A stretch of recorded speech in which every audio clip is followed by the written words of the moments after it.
to Tuesday Cafe. I'm Sean Canan, and we are broadcasting live on September 26th from the studios of WMNF in Tampa.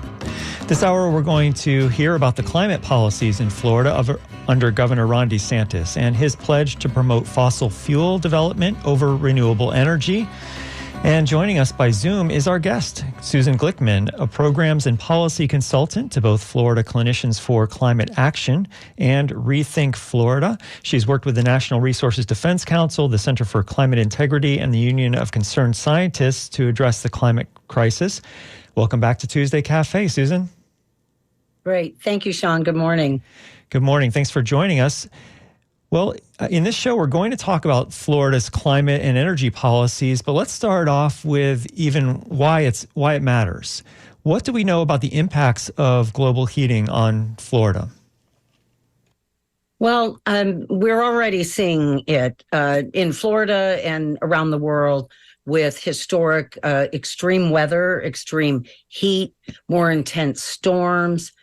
We saw it, particularly Hurricane Ian is a great example of a very slow-moving kind of climate-impacted storm. And this term that we all are using now, rapid intensification, because the waters are warm. We had water temperatures up to 100 degrees around the Keys. So the warmer water, acts like jet fuel for these hurricanes and, makes them more intense. So, we're seeing it all around us. And, insurance, if you can get it now, right? And this is not just here in Florida, but of course we have wildfires in California and up in Canada. So it's actually kind of distressing. Sean, I've been working on climate and energy issues for more than 2 decades, and to just watch this kind of unravel before our eyes. And we're still, and I know we're going to talk about this today, dealing with people who would try to, just sort of discredit the science. And this has been going on for many, many, many decades. So we've known about this issue since the 40s. I went to the University of Texas, so I'm a little partial to President Lyndon Baines Johnson, who in 1965, 3 weeks after his inauguration, said this generation is altering the composition of the Earth's atmosphere by burning fossil fuels. So in anybody's book, we've known about this a long time. And the industries that profit from, fossil fuels, not unlike the tobacco industry profited from selling cigarettes, they have tried to confuse people on the science, and they do a pretty good job of it. And here we are today to talk about ever more in 2023 that we have leaders that are just putting out just solid misinformation. And so that's what brings us here today for this discussion. And just to say a little bit more about the impacts, not just in Florida, but around the world, let me read just a couple of sentences from the AP. This summer was the hottest ever measured in the Northern Hemisphere, according to the World Meteorological Organization and the European Climate Service Copernicus. Millions of Americans were affected by the worst wildfire season in Canada's history, which sent choking smoke into parts of the U.S. And around the world, extreme heat, storms, flooding, and wildfires have affected tens of millions of people this year, with scientists saying that climate change has made such events more likely and more intense. And we heard on the NPR News headlines today that the southern sea ice is at its lowest level ever, that warming oceans are to blame, and that there's this feedback loop with less sea ice that's going to warm the oceans even more. So there's quite a lot of climate science in the news and the effects of climate change already in the news. But let me get your response maybe to some of those that you haven't addressed yet. Well, interesting in the lead up as we were waiting to open up this program, was a report about the West Antarctic, really the ice sheets. And what's happening is you use the term feedback loop. That's something that's kind of kept me up at night for many years. But that is what we're seeing, actually. So the West Antarctic ice sheet, which was always considered really solid for a long, long, long time, they're now seeing the waters kind of lapping under it And, it's just you once you get going, then the ice and then it's reflecting, right? More of the sunlight and it's warming even more. So the warmer, wetter weather sort of makes everything worse, whether it's blue-green algae or it's hurricanes. So, our insurance is through the roof. It's just so much is going on here. So I really fear that people don't really understand these impacts, because in the climate world, we've sort of geared things toward 1.5 degrees with the Paris Accord. The agreement was we're going to keep the temperature under 1.5 degrees of warming. Well, we've actually passed that. And it may be not a permanent passing of it and can go back and forth a little bit, but we have passed 1.5 degrees. That is a Celsius figure. Right. I think that most people don't even know what it means. They don't understand that it's Celsius, and they don't know what it means to them. So what I say a lot is that in order to really keep Florida above water, we've already seen a foot of sea rise since the 60s. There's another foot baked in. It doesn't even matter what we do. If we turn the CO2 spigot off tomorrow, now that eventually will sort of level out. But the decisions we make today are going to determine whether we keep it to 2 feet. And governments and others were adapting to 2 feet of sea rise, but beyond 2 feet is too much, right? But people understand what a foot is and sort of what that means, because they can conceptualize it. So the pillars of Florida's economy are tourism, agriculture, real estate, construction, ports, are all threatened, by this warming and the sea rise. So we've got to make the decisions. So right now, Florida energy policy is the equivalent of walking into your bathroom, the sink is overflowing, and you turn around and you pull the towels off the hook and you start to mop the floors. We have given out, the state of Florida, Governor Ron DeSantis has given out about $2 billion worth of towels. There is a fair amount of activity going on around resilience and adaptation and vulnerability assessments, and all these things are necessary and important. But what we're failing to do is to turn the faucet off, right? We are not doing anything. In fact, he is doubling down on a more national level, about energy dominance and to, stop attending to preparing even for climate change. So that's where we're at. That's Florida energy policy. The sink is overflowing and we are handing out towels, but that's it. Our guest is Susan Glickman, Programs and Policy Consultant for both the Florida Clinicians for Climate Action and Rethink Energy Florida. This is Tuesday Cafe. I'm Sean Canan, and we're broadcasting from the studios of WMNF in Tampa. If you would like to weigh in, you can email us at dj@wmnf.org. You can text 813-433-0885. Please sign your name if you do. Later on in the show, we'll probably take phone calls. That's at 813-239-9663. And Susan, as if we haven't given up a large enough laundry list of some of the effects of climate change so far, there's one that I rarely think about, but it's really important that I'm learning some news on just now. It could have a huge impact on global weather. Yesterday, the scientific journal Geophysical Research Letters published an article called Robust Weakening of the Gulf Stream During the Past 4 Decades Observed in the Florida Straits. And in that article, it said, we conclude with a high degree of confidence that Gulf Stream transport has slowed by about 4% in the past 40 years. The first conclusive, unambiguous observational evidence that this ocean current has undergone significant change in the recent past. Why should we be caring about the Gulf Stream? Well, that has a lot to do, with all sorts of things, from fish, and species, preservation, as well as just, how the warming happens up in the north, right? So you could really slow that down, and that has been happening. I would also be remiss if I just didn't mention people's health. There is so much going on with extreme heat.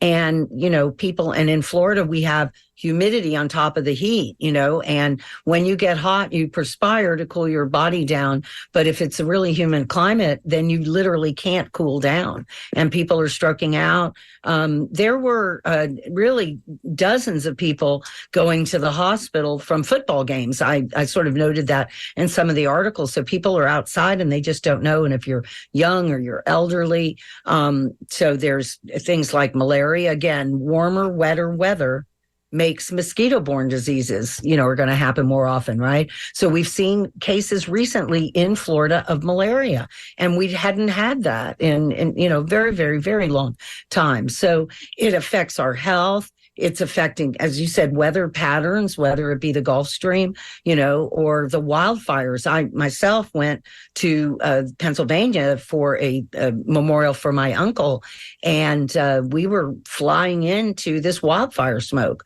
So it's all around us. My own sister and her husband lost their home on Pine Island in St. James City for Hurricane Ian. So it starts to get really personal. We had a recent rain bomb in Fort Lauderdale. And, I know people who actually work in the arena of climate and energy and resilience who were caught in that storm, and their car was totaled as a result of, being flooded. So it's starting to just really be there in our everyday lives. And, it's interesting because the alternative, which is to transition to a clean energy economy, is actually a good thing. It's going to make our air cleaner, our water cleaner, and it's less expensive.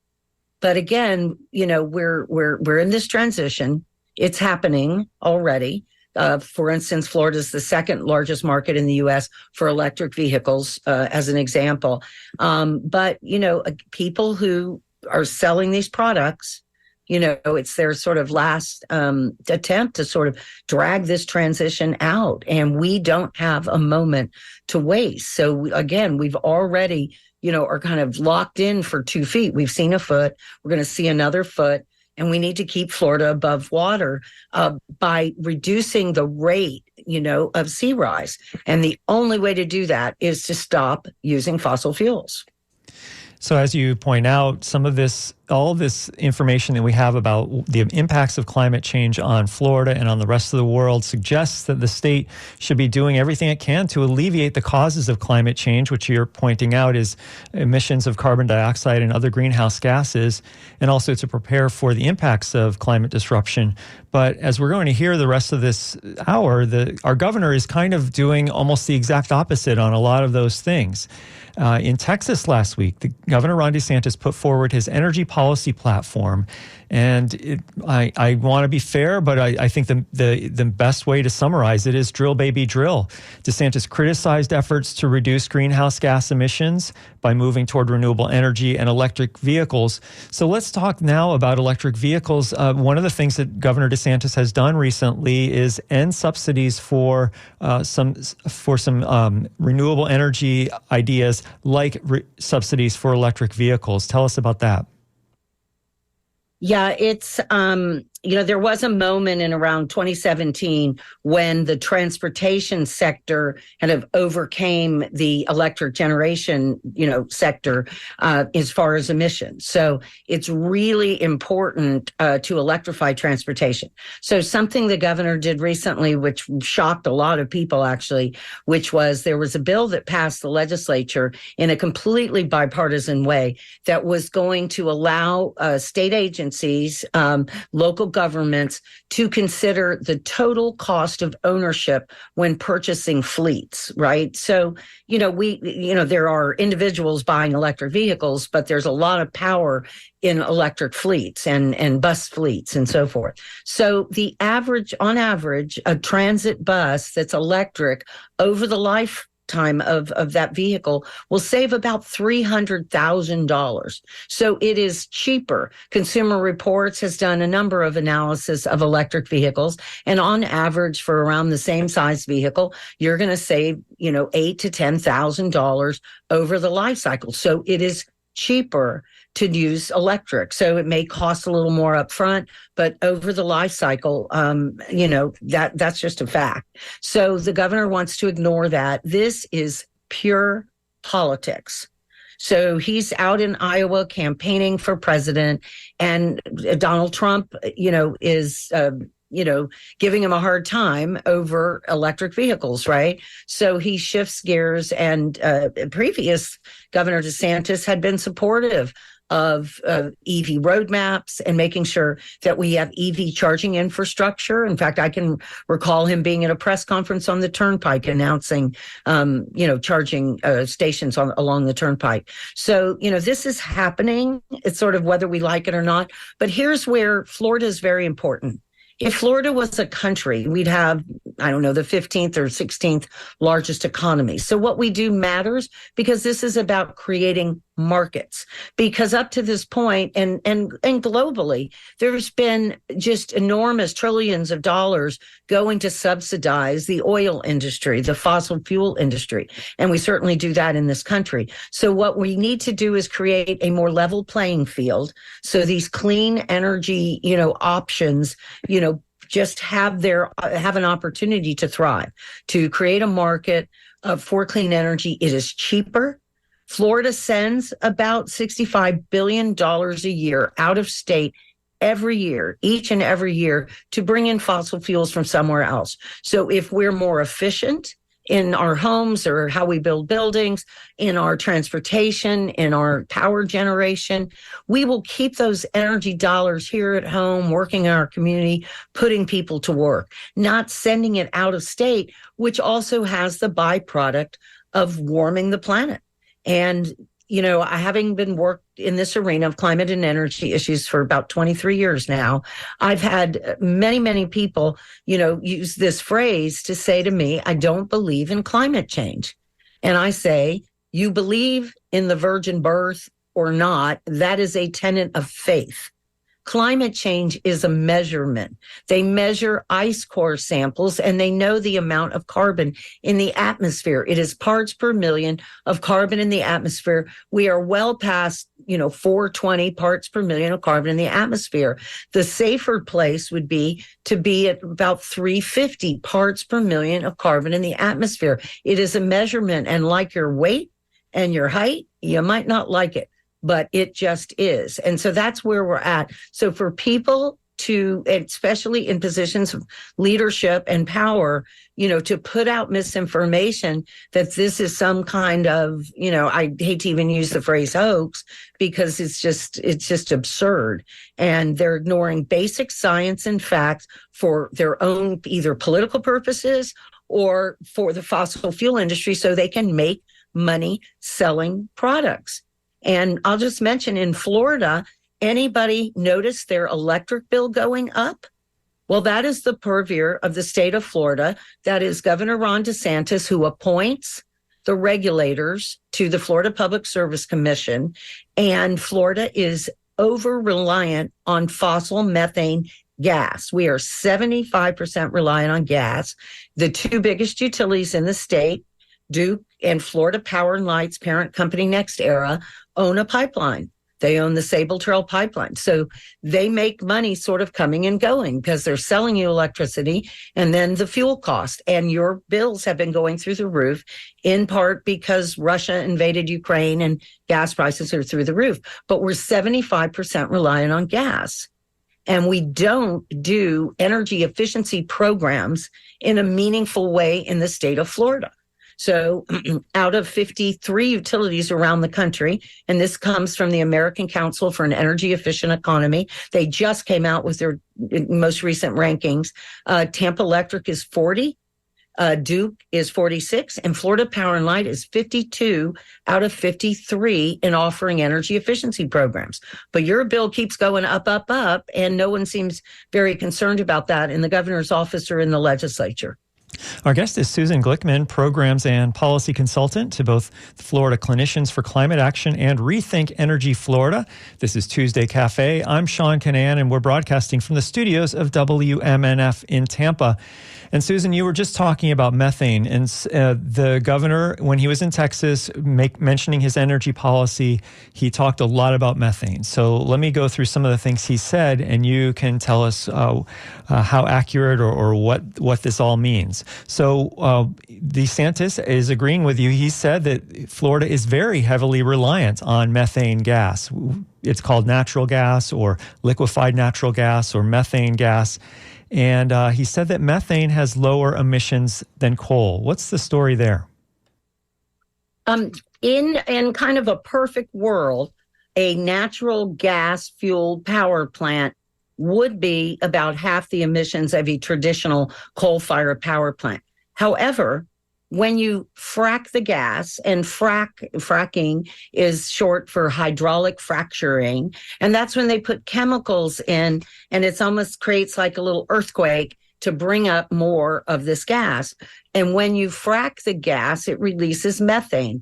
And on the life cycle of that whole operation of a methane gas power plant, in the whole life cycle and bringing up the gas, can be as bad of a emitter as a coal plant.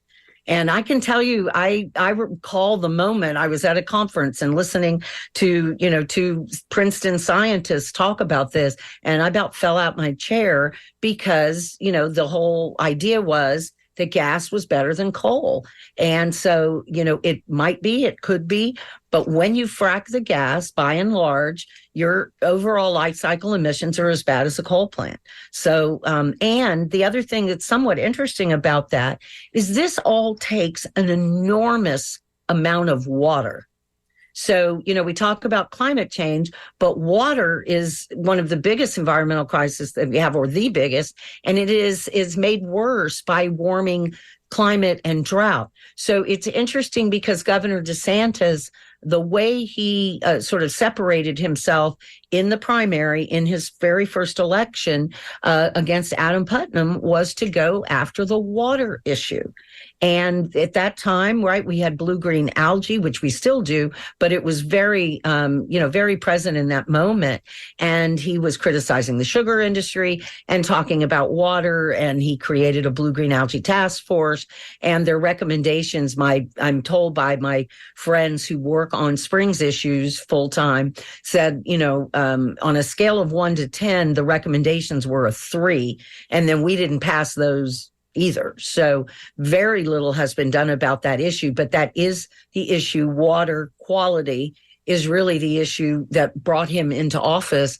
And as people often write about, environmental advocates were somewhat optimistic initially when Ron DeSantis got into office. So what you're seeing now is really pure politics when you're out in Iowa campaigning and people want to talk about ethanol, that comes from corn products that, has been a historic, the economic boost for that part of the country. And so all of a sudden we're against electric vehicles, and now we're all for, gas-driven engines. But it's really distressing to see someone in a position of power just so ignore basic scientific facts, for his own perceived political gain. But that's where we are.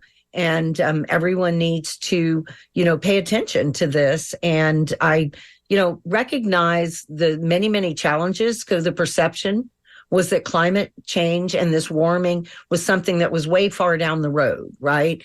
And, it's easy to just kind of put it off or just think someone else is taking care of it. But here we are. And Florida needs to be a national leader. I mentioned earlier what a big state we are. So we help to create markets, and we need to be a national and a global leader on this, so that because it is a global problem.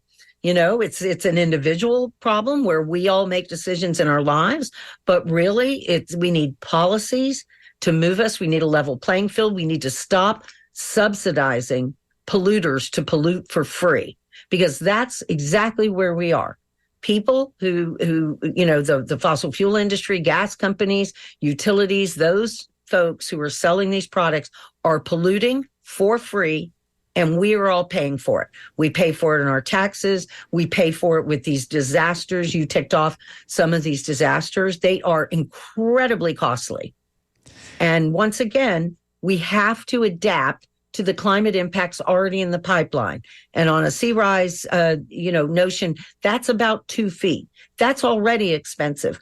Beyond 2 feet is too much and it's too expensive. And people don't realize that at 6 inches of sea rise, you start to get saltwater intrusion into freshwater supply. Now, if people understand that, that's why, I'm on the bandwagon with Rethink Energy Florida to keep Florida above water, because I really don't think people understand what 1.5 degrees means. Like, that's not a practical notion. It's like, okay, well, I'll turn the air down a little bit. But we're talking sewage backing up in the streets, right? And in Southeast Florida, they're having more inland flooding, but we're starting to see that in Tampa Bay as well. This is going to cost us big time. So the sooner we get started to transitioning, the cheaper it will be for us to do so. So that is inevitable. So when people put out misinformation to slow down this process, it's just really troubling. So we were talking about the governor's policy and his speech in Texas recently. During that speech, on the subject of methane and natural gas, Governor DeSantis said that he recommended that the U.S. withdraw from its global methane pledge. What impact would that have if the U.S. did that? Well, we're a big leader and we emit sort of, more than our fair share, to say the least. So methane is more potent than carbon. It's 84 times more potent because it has a shorter lifespan.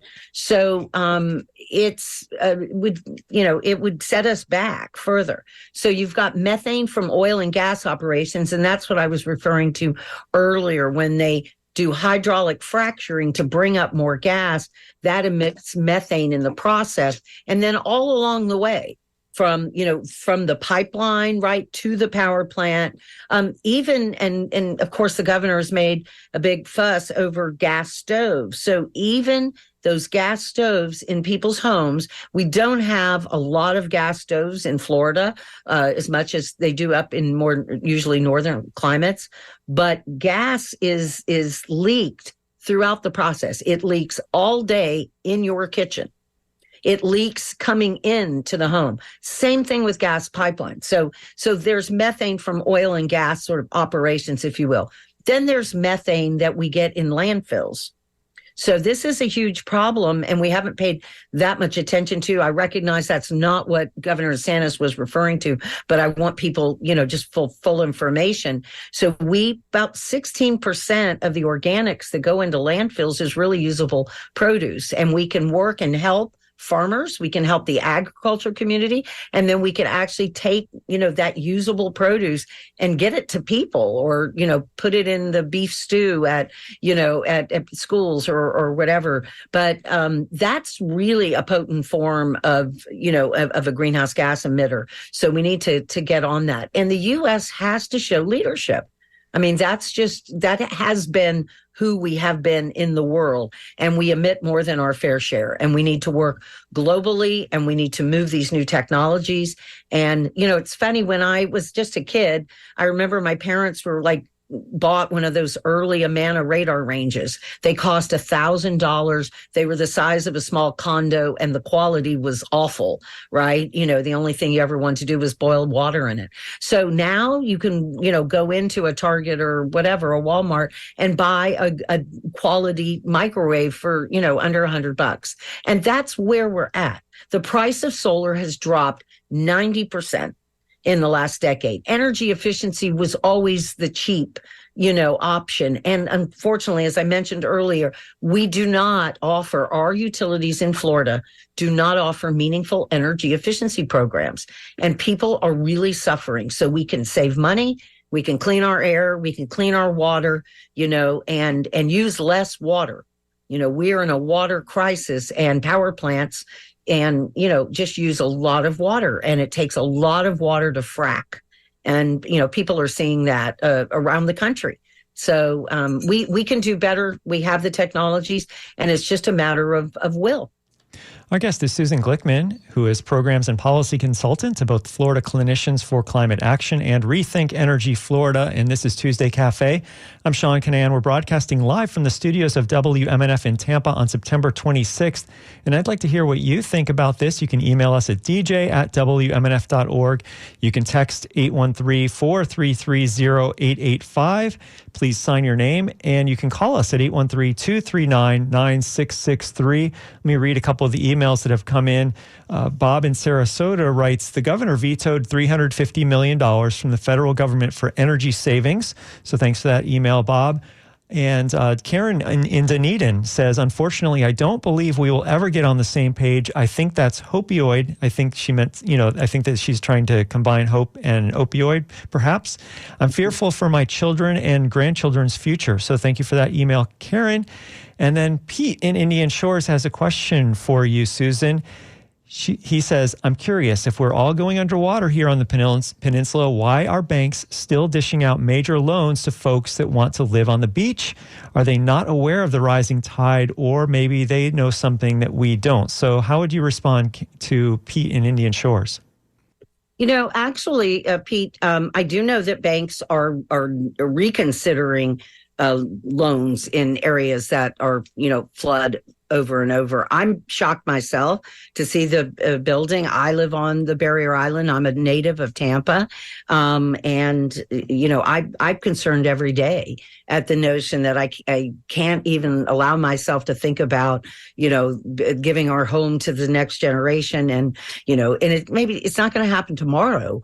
But, when you're looking at 30-year mortgages, banks are taking a look at that. And I've been told that by big banks like JP Morgan Chase and others. And a lot of them have been investing. I did want to mention the first comment about the $347 million. What Governor Ron DeSantis did was he vetoed a budget item that was for $5 million to set up a program to facilitate a $347 million source of federal funding to come down for energy efficiency rebates. And half of that is really aimed at low income. So when it comes to energy efficiency, I know sometimes it can seem, counterintuitive, but you can reduce, as much as a third of your energy bill with a high efficiency air conditioner, for instance, but all of it, the insulation and windows and appliances. So that's really sad. So here we are in the state of Florida. We had an opportunity for the most vulnerable people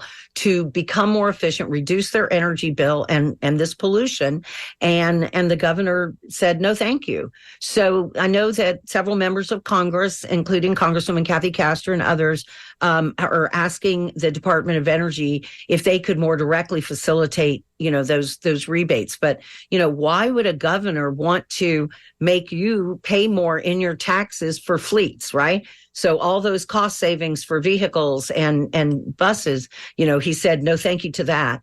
And then same thing with this energy efficiency. And that's an equity issue because affluent people are getting more efficient all the time. So anyway, this is it's been a real slow moving train, especially for, again, someone who's been working in this arena for 2 decades. But I think the chickens are starting to come home to roost a bit here. And we're seeing a lot of issues, and I know, back to Pete in Indian Shores, I go down, I travel around the state, and I see cranes and building going on like crazy, even in some of our most vulnerable communities like, Miami-Dade County. It's, I don't know if that's just a kind of a cognitive dissonance, from the reality. But, again, if we're talking about 10 years from now, 20 years from now, we're starting to see it already. And the seas are rising. That's just a fact.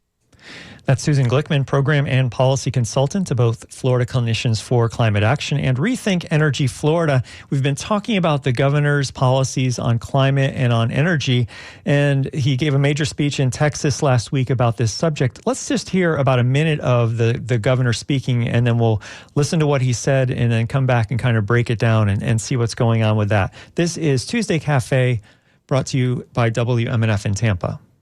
Make no mistake about it, we've seen a concerted effort to ramp up the fear when it comes to things like global warming and climate change. For example, the Oxford English Dictionary noted that between 2018 and 2020, the use of the phrase climate crisis increased 20-fold, and the phrase climate emergency 76-fold, making it their chosen word of the year in 2019.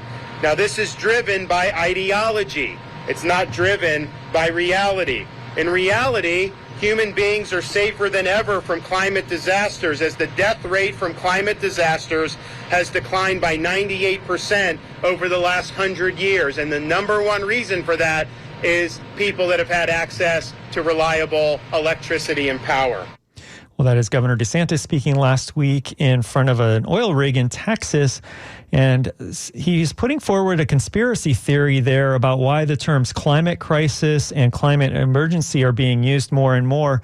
But let me ask my guest, Susan, if there is maybe a simpler reality-based explanation for why we are hearing more about climate crisis and climate emergency. Well, the fact is we're seeing more of the impacts of a warming, climate. So, it's interesting because part of what the governor said when he was in front of an oil rig in Midland, Texas, was that somehow he was going to bring gas prices down to $2 a gallon. The fact is, petroleum is really prices are in a global market, right? It's for crude oil and the operations of it and the transportation of it and so on. And you don't really pay the true cost of gas at the pump, because you're paying it in your taxes as well. So it costs, I think it gives people a bit of a false illusion over that. So what's really interesting about sort of the word salad thing that Governor DeSantis went into was that it was a Republican pollster named Frank Luntz who changed the narrative about that, because it was called global warming, right? That was the reference in terms of the language. And the governor actually used that phrase, surprisingly.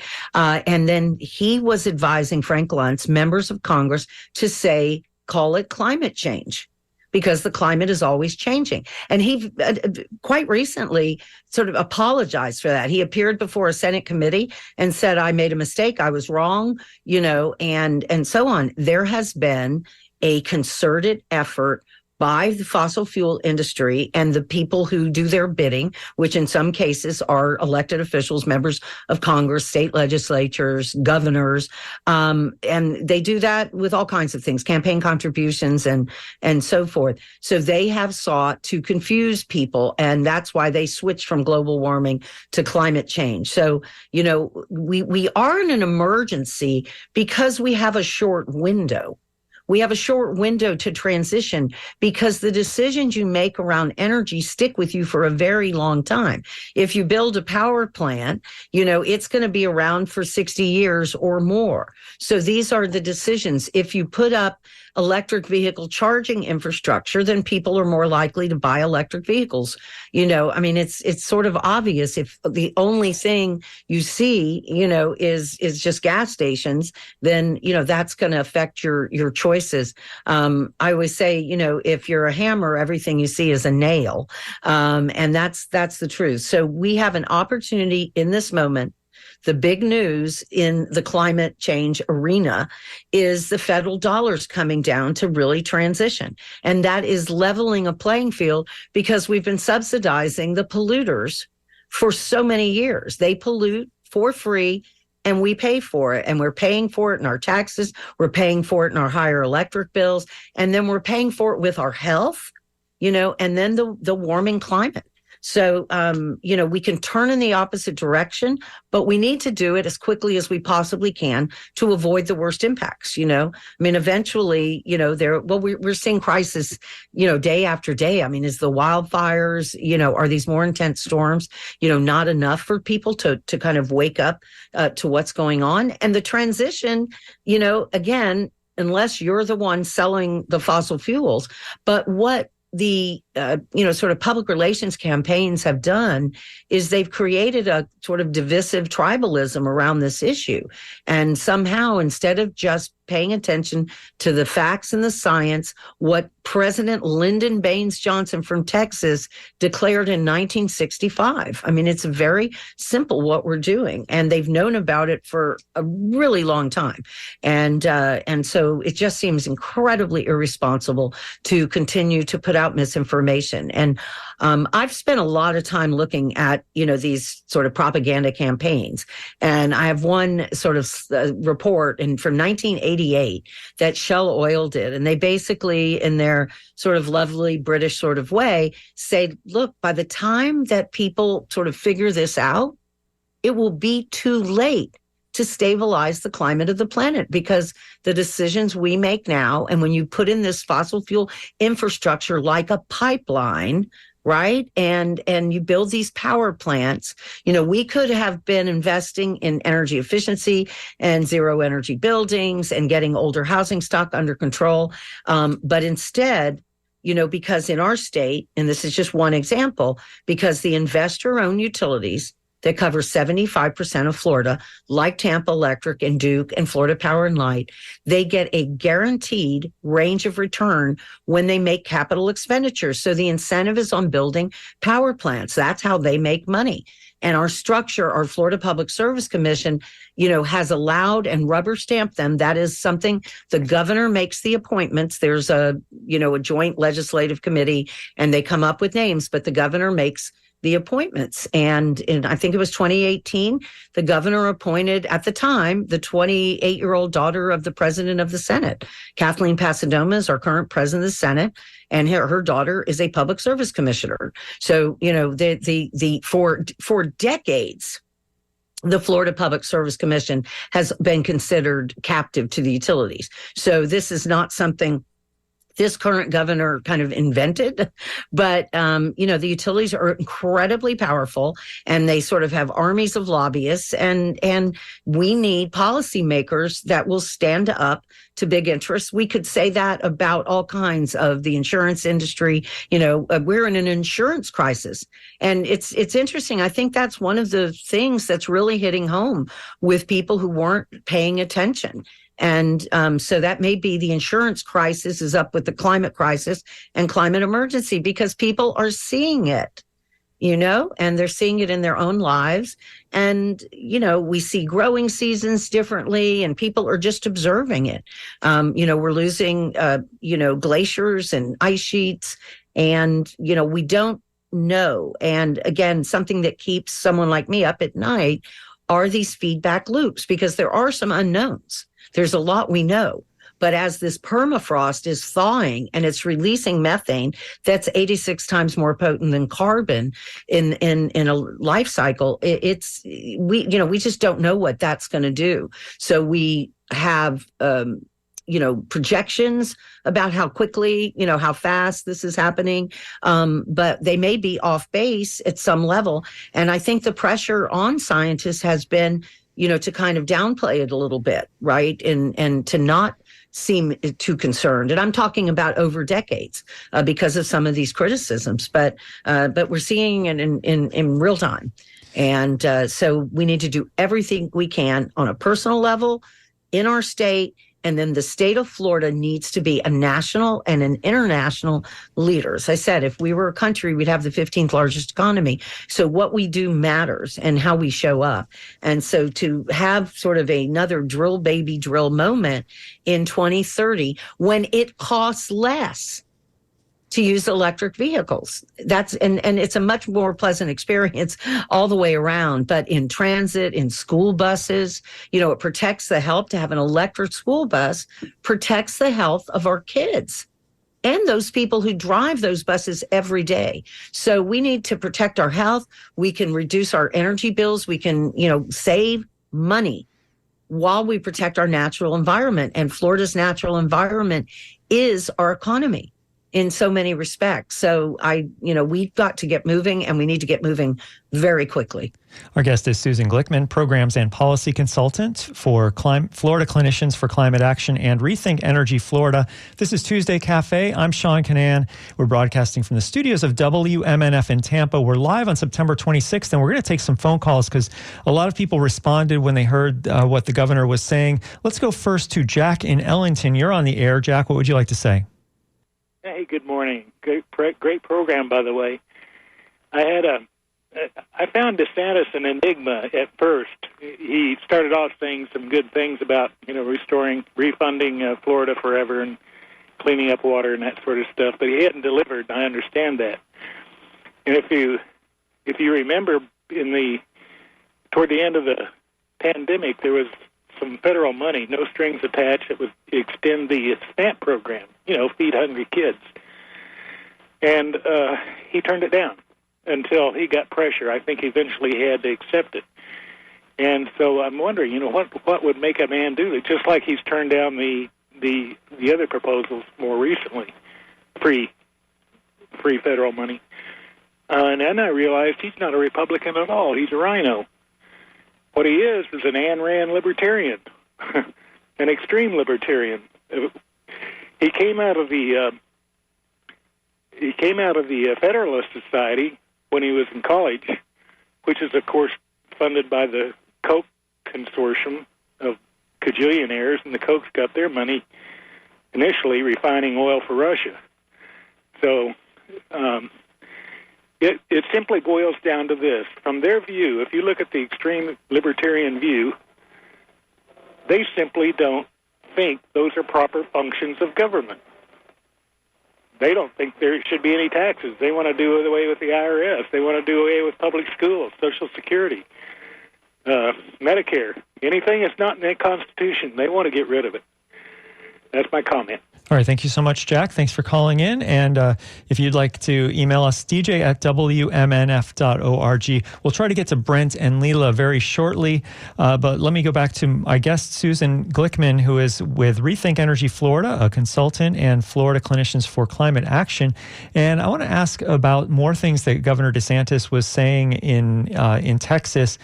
One of the things that he said is that one of the reasons that DeSantis said that he didn't like renewable energy, that he preferred oil and gas, he wanted to have speedy permitting of new oil and gas permits because he called renewables unproven technologies that lead to blackouts.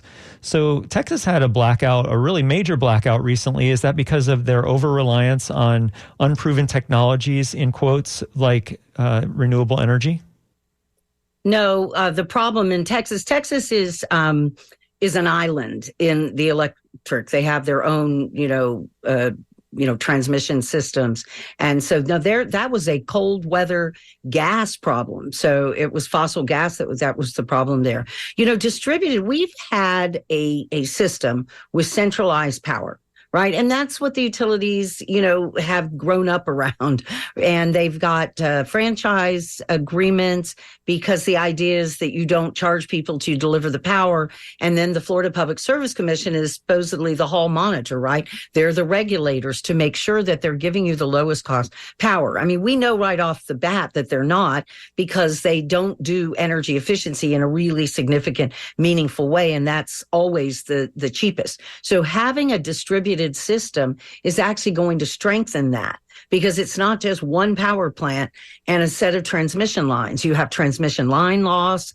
If you can generate the power closer to, to where it's used, it's just a more efficient system. So we're going to, in new construction, one of the difficulties with the sort of solutions for climate change is there's not one. There's like 250. And, we are kind of instant gratification people, and it sounds easier just to throw up a big old power plant and be done with it. So you're going to have to do different things on older homes, right? And we have a lot of older housing stock. That's why it's such a shame that we are ignoring, this energy efficiency, the investments that we could be bringing to Florida. There was a smaller pot of money, but the Environmental Protection Agency is giving out million planning grants in the top around 80 metropolitan statistical areas, and Florida's getting 5. Originally, the governor could have raised his hands for $3 million, and then 4 regions in Florida were each getting $1 million, and he did not. So that goes back to the federal government, goes into a pot, and then 3 more areas got it. And now Sarasota and Northport is also getting a planning grant. And those planning grants are going to position these regions, the Jacksonville region, Southeast Florida, Tampa Bay, Sarasota, and East Central Florida, the Orlando region, for a pot of $4.7 billion for bigger projects. So, there's some funding there. We're, in a sense, kind of restructuring the incentives because we have not had a level playing field. We have been subsidizing fossil fuels forever. And now we're going to do this transition. We're creating markets. The costs are coming down. And, there's great opportunities. There's also another pot of money called Solar for All. It's a $7 billion pot of money. And the state of Florida could have applied for that, but they're not. And that is because the governor is playing politics, because he's running for president and he's running in a Republican primary. So he's going sort of as far to the right, if you will. It was interesting, the caller talking about being a libertarian. I mean, my own experience is that libertarians, like true conservatives, value free market and competition. So when you support, monopolies like we have covering 75% of Florida, we're one of only 4 states where the law expressly prohibits anyone other than your government assigned monopoly utility to deliver power to you. So, that doesn't sound very libertarian, right? So I think people, just always struggled with all these labels because, they're kind of used and abused and don't necessarily mean what people think they mean. So, this is just about playing politics. It's appealing to kind of the tribalism of this around this issue. This cannot be a political issue. You cannot adapt your way out of climate change. And again, it is one thing to adapt to 2 feet, in a low-lying state like Florida. But, we're also seeing crises all over the country and all over the world. So it's not just limited to Florida, but we have a special, sort of set of challenges being so low-lying. And we have got to reduce the rate of sea rise. And the only way to do that is to reduce the driver, the climate pollution that's causing the planet to warm. The planet will be fine. It's the people on the planet, right? I mean, we had dinosaurs for 200 million years, and they're not here. So, this is not a guarantee, that we're not going to make this planet quite inhospitable. And speaking of these electric vehicles, I remember during the Trump administration, the National Highway and Transportation Agency, put out a report because he was requiring or changing the fuel efficiency, right? So cars and manufacturing, that doesn't happen overnight. You set up, and you see what's going on now with the shift to electric vehicles because you set up manufacturing facilities for particular kinds of cars. And, that's just the way it works. The Trump administration's own agency said that if they rolled back these fuel efficiency standards, which again, were already well on their way. So as a practical matter, it didn't happen and it wasn't going to happen. But that was going to bring us parts per million of carbon in the atmosphere in the upper 600s. Like I said earlier, we're past 420. We should be at 350. And I mean, it was hard for me to even contemplate what would life on Earth be like if we were at 600 or 700 parts per million carbon in the atmosphere. It'd be a very inhospitable place. And that's just not, that's not going to work well. So we've got to get control of this climate pollution, and it's causing a pollution blanket that is warming the planet. And I think, as people are seeing these impacts and paying attention, maybe more people are starting to understand that. But I do think that if we talked about this in terms of feet, it would be something people could conceive more rather than just a degree and a half, which is something that I would suggest doesn't mean much to most people. But we can do better. We have the technology, and now it's just a matter of the will. Well, let's see if we can squeeze Leela from Brandon in, who's calling on the telephone in the last few seconds that we have here. Leela, do you have a quick comment or question? Yeah, I just am appreciative that we've had a couple of news headlines on the tree canopies and that we're getting the $1 million to replant the deficit negative 30% of the trees that they've expired in Tampa. And just to everybody, if we could all just plant more trees and recognize that there are good people trying to help. We need to get our county commission on board that, we have green spaces all over that are just being cut back, and we need those trees. So I guess I'll just leave it at that. I know you're limited on time. Yeah, thanks for the comment. And we are out of time, but I do want to thank our guest for coming on Tuesday Cafe. Thanks so much, Susan. Thanks for having me, Sean. I really appreciate you coming on. Susan Glickman is programs and policy consultant to both Florida Clinicians for Climate Action and Rethink Energy Florida. And I want to thank our phone screener, Greg Bowers. You've been listening to Tuesday Cafe. I'm Sean Canan, News and Public Affairs Director at WMNF in Tampa. Coming up next is Wavemakers with Janet and Tom Scherberger, and their guest is Pinellas County Commissioner Charlie Justice. He'll continue to talk about climate issues with beach erosion and also about the proposed new stadium for the Tampa Bay Rays. This has been Tuesday Cafe, coming to you live on September 26th, 2023 from the studios of WMNF Tampa. We are also broadcasting to St. Petersburg, Sarasota, and Lakeland. You can support the programming like this by donating at WMNF.org. Thanks so much for joining us today on Tuesday Cafe.